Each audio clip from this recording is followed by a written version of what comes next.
8월 9일 장전 시작입니다.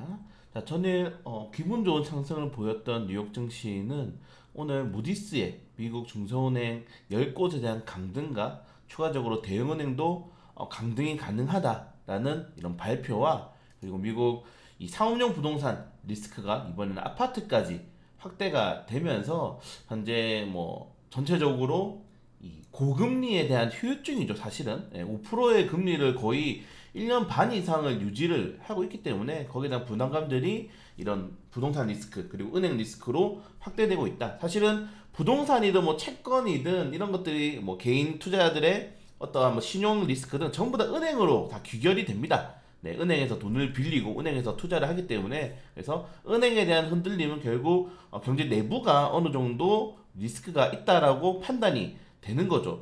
지난 뭐 스트레스 테스트에서는 대부분의 은행들이 다 통과를 했는데 일단 무디스에서 이런 신용등급을 강등을 하게 되면서 최근에 미국은 피치에서 국가신용등급 그리고 중소은행도 신용등급이 강등당하는 그런 굴욕 아닌 굴욕을 좀 맛보고 있다. 근데 이거는 다 금리가 장기적으로 고금리를 유지하고 있기 때문에 거기에 대한 어쩔 수 없는 이런 리스크다라고 생각하시면 될 것 같은데 이런 것들이 좀 시장에서는 부담스럽죠.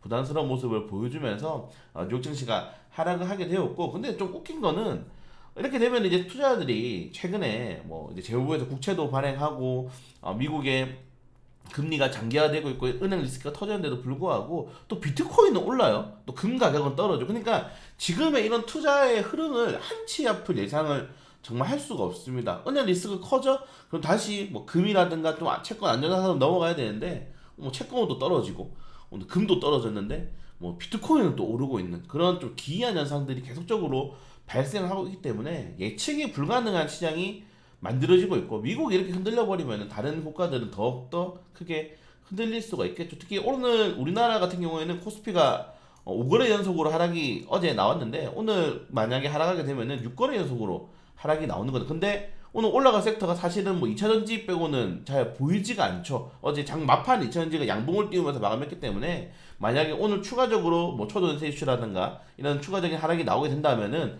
또 2차전지로 수급이 몰릴 텐데 2차전지가 오르면은 지수는 떨어져요. 지금 그런 흐름들이 반복되고 있기 때문에 올라갈 섹터가 없다라고 좀 생각하시면 될 것 같습니다. 자, 그리고 중국발 리스크도 굉장히 문제가 많습니다. 자, 여러분들 중국 리스크 많이 들어보셨죠? 그리고 중국이 부양책을 한다고 제가 한 달 정도 전부터 시장 올려드렸는데 언제 하죠? 다음 주에 물론 대출호대 금리가 이제 LPR이 결정이 되는데 일단은 그걸 제외하고도 추가적인 부양 정책이 구체적으로 날짜와 금액과 이런 일정이 나오지가 않고 있습니다. 이런 것들이 문제죠. 근데 중국이 좀 경제지표를 발표할 때마다 지금 미친 듯이 그냥 말 그대로 이게 만약에 우리나라에서 이 정도 발표했으면은 증시 폭락했을 겁니다. 네. 그 정도로 지금 중국에 대한 경제 리스크가 굉장히 확대되고 있는데 그리고 지금 8일날 어제 발표가 나오지 않았는데 미국에서 중국 대비 추가적인 규제 뭐 양자 컴퓨터라든가 반도체라든가 추가적 뭐 IT 관련된 이런 제품에 대한 규제를 추가적으로 발표하겠다라고 입장을 밝혔기 때문에 중국발 리스크가 계속적으로 커지고 있어요. 네, 그런 것들도 우리나라 시장에서는 부담스럽다. 네. 우리나라 가장 경제를 의존을 많이 하고 있는 두 국가가 이렇게 내부적으로 외부적으로 흔들려 버리니까 국내 증시도 뭐 어떻게 올라갈 종목이 지금 없는 겁니다. 중국이 만약에 망하거나 뭐 잘못되었을 때 우리가 수혜를 보는 뭐 그냥 최근에 조선주들이 많이 오르는 것도 사실은 중국이 경제가 안 좋아지니까 조선주가 오르는 건데 중국이 경제가 안 좋아지면 조선주가 처음에 오르겠죠. 네. 이 라이벌리 국가가 떨어지니까. 근데 중장기적으로 수출입이 우리나라도 지금 감소를 하게 돼버리면은 조선주가 오르겠습니까? 전 세계적으로 경기가 안 좋아지게 되면은 아무튼 그런 것들도 좀 문제다라고 생각하시면 될 것 같고 우리나라 경상수지는 2개월 연속 흑자가 나왔는데 이거는 사실 좀 그게 있죠. 어폐가 좀 있는 게 이 에너지 수입 가격이 하락했고 특히 우리가 이번에 지금 수입할 수 있는 그 원자재들이 양이 줄었습니다. 그러니까 기업들이 약간 감축을 하고 있는 거죠 전체적으로. 그래서 실질적으로 이 경상수지가 흑자가 되더라도 별로 달갑지 않다. 네, 지금 치고 나갈 에너지들이 점점 동력을 상실하고 있는 상황도 현재 오고 있다는 점도 확인하시면 될 것 같습니다. 그래서 달러는 또 오르고 유가도 오르고 뭐 이런 뭐 개판입니다.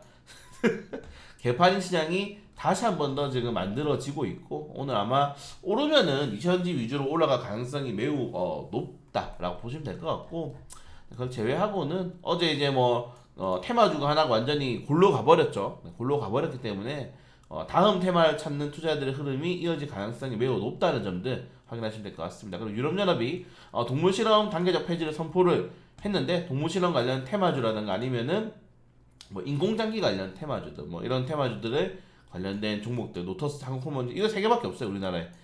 관련 테마주들 확인하시면 될 것 같고 네 오늘도 쉽지 않은 시장 이어질 가능성이 매우 높다. 그래서 뉴욕 증시도 어제 111을 제외하고서는 뭐 다 큰 폭의 하락이 나왔다는 점들 확인을 하시면 될 것 같습니다. 이거 그리고 이것도 제목을 안 바꿨네요. 제가 맨날 제목을 안 바꾸고 있습니다. 그리고 뭐 초전도체 관련된 이슈가 나왔는데 어제 이제 뭐 MIT에서 초전도체 관련된 뭐 내용이 나왔는데 그래서 좀 찾아봤어요. 네, 찾아봤는데 일단은 초전도체 관련 양자 컴퓨터 관련 테마주는 다 떨어졌습니다.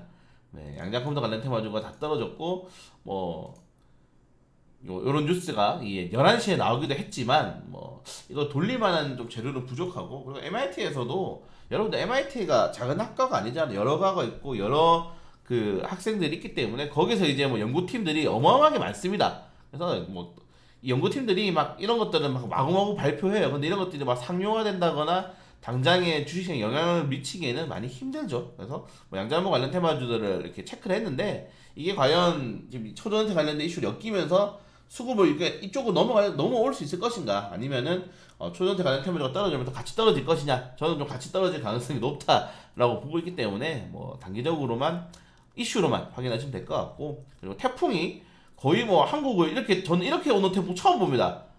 제가 살면서 이렇게 한 방 딱 치는 거 처음 봐요. 뭐 다행스럽게 태풍이 원래 오른쪽이 강하죠. 오른쪽이 강하기 때문에 이렇게 살짝 우쪽으로 가면은 그렇게 큰 피해는 없는데 뭐 우리나라에 가장 큰 피해를 많이 줬던 게 다 왼쪽으로 이제 태풍이 가면서요. 우리나라를 오른쪽으로 덮어버려서 피해를 많이 본 건데 이렇게 뭐 관통하게 되면은 뭐 예상보다는 그렇게 큰 피해가 많이 없다고 해요. 물론 지금 뭐 중대본이나 이런 데서 뭐 격상을 하고 있긴 하지만은 일단은 뭐 이렇게 오는 거는 뭐 일단은 뭐 우리가 원래 설레발을 치던 태풍들은 다 그냥 별일 없었다라고 좀 생각하는 것처럼 조심을 해야겠지만은 이렇게 그냥 넘어가면은 오른쪽이 강하기 때문에 나쁘지 않다. 다만 관련 테마주들이 한번 움직일 수 있다는 점. 어제 뭐 시간에서도 유보택이 움직였잖아요. 그래서 상하수도 관련 테마주들 한번 체크해 보시는 것도 좋을 것 같습니다.